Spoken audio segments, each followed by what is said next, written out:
ভালোবাসা কোনো অপরাধ না, তবে প্রতিষ্ঠিত না হয়ে কাউকে ভালোবাসা তোমার জীবনে সবচেয়ে বড় অপরাধ মনে হবে একটা সময় পর। হঠাৎ করে বদলে যাওয়ার পর যে মানুষটা পরিস্থিতিকে দায়ী করে সে কখনো তোমায় ভালোবাসেনি। বিশ্বাসটা বেঈমানদের উপর থেকে সরানো উচিত, ভালোবাসা উপর থেকে নয়। যাকে তুমি সব থেকে বেশি ভালোবাসবে সে তোমার স্মৃতি হয়ে থাকবে, সাথী হয়ে নয়। কাউকে যদি সত্যি ভালোবাসো তাহলে তাকে তার অতীত নিয়ে খোঁচা দিও না, পারলে তোমার ভালোবাসা দিয়ে তার অতীতটাকে ভুলিয়ে দিও। একজন প্রেমিকা ঠিক ততটাই সুন্দর যতটা তার প্রেমিকের দৃষ্টি সুন্দর।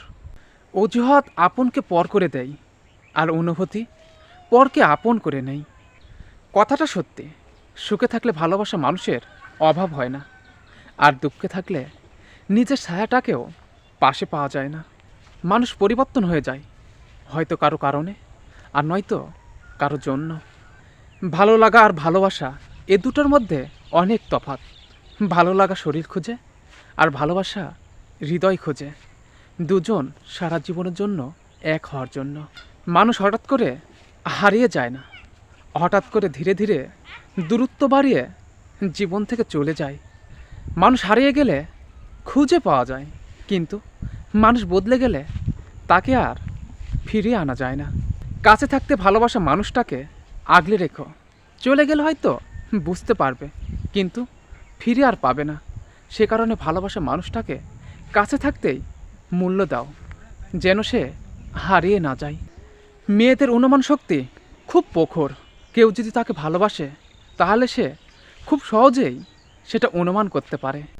কোনো পুরুষ যদি তাকে মিথ্যা কথা বলে সেটাও তারা খুব সহজেই অনুমান করে নিতে পারে। বেশিরভাগ সময় তারা কোনো কিছু বলে না, কারণ তারা সম্পর্কটাকে সবথেকে বেশি প্রাধান্য দেয়। কষ্ট তখনই বেশি হয় যখন আপন মানুষগুলো পরের মতো ব্যবহার করে। প্রথম প্রেম নয়, আমি শেষ প্রেমে বিশ্বাসী। সবাই বলে প্রথম প্রেম নাকি ভোলা যায় না, তাহলে আমরা কখনো শেষ প্রেমে পৌঁছাতাম না। ভালোবাসা এমন একটা সম্পর্ক, যখন দুজনের মাঝে ঝগড়া হয় তখন মনে হয় ওর সাথে থাকা সম্ভব না, কিন্তু যখন মিল হয় তখন মনে হয় তাকে ছাড়া থাকাটা যে কতটা অসম্ভব। তিনটা জিনিস কখনো ফিরে আসে না: কথা, সময় আর সুযোগ। তিনটা জিনিস কখনো হারানো ঠিক না: বিশ্বাস, সততা আর আশা। প্রিয় মানুষের সাথে কথা না বলে চুপ করে থাকাও এক ধরনের ভালোবাসা, যা বোঝার ক্ষমতা সবার থাকে না।